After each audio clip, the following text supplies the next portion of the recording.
So guys, आज का ये वीडियो बड़ा ही इंफॉर्मेटिव होने वाला है क्योंकि आज की एडवांस इंग्लिश स्ट्रक्चर डे 76 की लेसन में हम लोग कुछ नए सेंटेंसेस सीखने वाले हैं। गाइस, यहाँ पे जो सेंटेंसेस मैं आपको बताने वाला हूँ ये सेंटेंस बड़ा ही इंपॉर्टेंट सेंटेंस है, तो आपको वीडियो को कंप्लीट वॉच करना है, जरा भी स्किप नहीं करना है। तो चलिए सबसे पहले जान लेते हैं सेंटेंसेस क्या क्या है। उसे अंग्रेजी बोलने में दिक्कत आती है। उसे अंग्रेजी बोलने में दिक्कत आती है। राकेश को अंग्रेजी बोलने में दिक्कत आ रही है। राकेश को अंग्रेजी बोलने में दिक्कत आ रही है। उसे स्कूटी चलाने में दिक्कत आती है। उसे स्कूटी चलाने में दिक्कत आती है। मुझे लड़कियों से बात करने में दिक्कत आ रही है। मुझे लड़कियों से बात करने में दिक्कत आ रही है।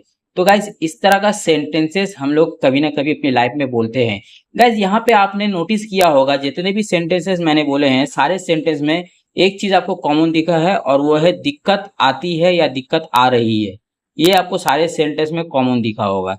तो जब भी किसी सेंटेंस में आपको इस तरह का वर्ड बोलना हो जहाँ पे दिक्कत आ रही है या आती है बोलना हो, वहां पे इंग्लिश में आपको एक एडवांस स्ट्रक्चर का यूज करना है। तो चलिए सबसे पहले मैं आपको स्ट्रक्चर क्या है, सेंटेंस का स्ट्रक्चर आपको बता देता हूँ। ऊपर साइड पे यहाँ पे देखिए, यहाँ पे सबसे पहले आपको सब्जेक्ट का यूज करना है। उसके बाद फाइंड या फाइंड्स, ये आपका सब्जेक्ट के हिसाब से फाइंड या फाइंड्स होगा और यहाँ पे टेंस के हिसाब से भी ये चेंज होगा। ठीक है, वो मैं आपको सेंटेंस बनाने के टाइम मतलब सेंटेंस ट्रांसलेट करने के टाइम आपको अच्छे से समझा दूंगा। और उसके बाद इट डिफिकल्ट का यूज होगा, इट डिफिकल्ट। ठीक है, उसके बाद वर्ब होगा टू वर्ब, पहले टू यूज होगा उसके बाद वर्ब, वर्ब की फर्स्ट फॉर्म यूज होगी, उसके बाद अदर वर्ड। ओके, तो चलिए अब इसे ट्रांसलेट करके देख लेते हैं कैसे इसे ट्रांसलेट किया जाता है। तो हमारा पहला सेंटेंस है, उसे अंग्रेजी बोलने में दिक्कत आती है। उसे अंग्रेजी बोलने में दिक्कत आती है। अब इसे ट्रांसलेट करने के लिए सबसे पहले आपको क्या लिखना है, यहाँ पे सब्जेक्ट। देखिए यहाँ पे सबसे पहले सब्जेक्ट लिखना है। सब्जेक्ट होगा यहाँ उसे, उसी का इंग्लिश क्या है, ही। उसके बाद फाइंड्स, यहाँ पे फाइंड की जगह फाइंड्स हो जाएगा क्योंकि यहाँ पे ही है इसलिए यहाँ पे फाइंड्स हो जाएगा, FINDS, फाइंड्स। उसके बाद इट डिफिकल्ट, इट डिफिकल्ट, देखिए इट डिफिकल्ट का यूज हुआ। उसके बाद टू का यूज करना है और वर्ब की फर्स्ट फॉर्म। तो यहाँ पे वर्ब क्या है, उसे अंग्रेजी बोलने, यहाँ पे बोलना वर्ब है। तो बोलना जब वर्ब है तो बोलने का इंग्लिश क्या है, स्पीक। यहाँ पे लिख लेते हैं स्पीक, स्पीक। उसके बाद इंग्लिश, इंग्लिश। क्या बोलने में दिक्कत आती है, अंग्रेजी बोलने में, इसलिए यहाँ पे इंग्लिश का यूज हुआ है।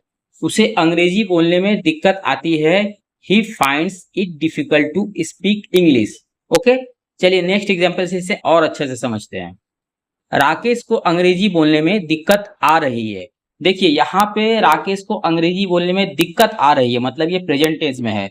तो यहाँ पे आपको क्या करना है, यहाँ पे आपको जो सब्जेक्ट यूज करना है उसके साथ इज का यूज करना है। उस सब्जेक्ट के हिसाब से इज एमआर होता है, यहाँ पे इज का यूज होगा क्योंकि राकेश एक नेम है, इज का यूज करना। उसके बाद फाइंड के साथ आईएनजी जुड़ जाएगा। तो चलिए सेंटेंस लिख कर देखते हैं, आपको अच्छे से समझ में आ जाएगा कैसे ट्रांसलेट करना है इसे। राकेश को अंग्रेजी बोलने में दिक्कत आ रही है। तो सबसे पहले नेम लिखना है राकेश, राकेश। उसके बाद इज, उसके बाद फाइंड, फाइंड लिखना है फाइंड, उसके साथ आईएनजी जुड़ जाएगा, फाइंडिंग। ये आप अच्छे से जानते हैं प्रेजेंट कंटिन्यूअस टेंस पे वर्ब के साथ आईएनजी जुड़ता है, इसलिए यहाँ पे आईएनजी जुड़ गया, फाइंड, फाइंडिंग। ओके, उसके बाद it difficult, it difficult, it difficult. उसके बाद टू का यूज करना है, टू, टू। उसके बाद यहाँ पे वर्ब क्या है, अंग्रेजी बोलना, यहाँ पे भी बोलना वर्ब है तो स्पीक हो जाएगा, स्पीक। क्या बोलने का दिक्कत आती है, अंग्रेजी, तो यहाँ पे इंग्लिश, इंग्लिश। तो पूरा सेंटेंस क्या बना, Rakesh is finding it difficult to speak English. Rakesh को अंग्रेजी बोलने में दिक्कत आ रही है। देखिए यहाँ पे प्रेजेंट कंटिन्यूअस टेंस है इसलिए यहाँ पे राकेश के बाद इज का यूज हुआ है, हेल्पिंग वर्ब, और वर्ब के साथ आईएनजी जुड़ा है। ठीक है, चलिए नेक्स्ट एग्जांपल देखते हैं। उसे स्कूटी चलाने में दिक्कत आती है, उसे स्कूटी चलाने में दिक्कत आती है। अब यहाँ पे भी देखिए, यहाँ पे उसे है, उसे का इंग्लिश क्या है, सी। यहाँ पे लिख लेते हैं सी। और ये सेंटेंस कौन सा टेंस में है, ये प्रेजेंट इंडिफिनिट टेंस में, ठीक है। तो यहाँ पे क्या होगा, सी, उसके बाद फाइंड, फाइंड लिख लेते हैं, फाइंड, उसके बाद एस जुड़ जाएगा इसके साथ, क्योंकि ये सी है इसलिए यहाँ पे फाइंड के साथ एस जुड़ गया, फाइंड्स हो गया। She finds it difficult, it difficult, she find it difficult to scooty चलाना। तो क्या होगा, ड्राइव,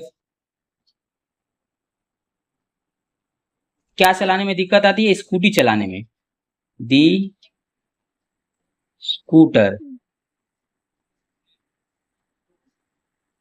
ओके। उसे स्कूटी चलाने में दिक्कत आती है, she finds it difficult to drive the scooter, okay. चलिए नेक्स्ट एग्जांपल देखते हैं।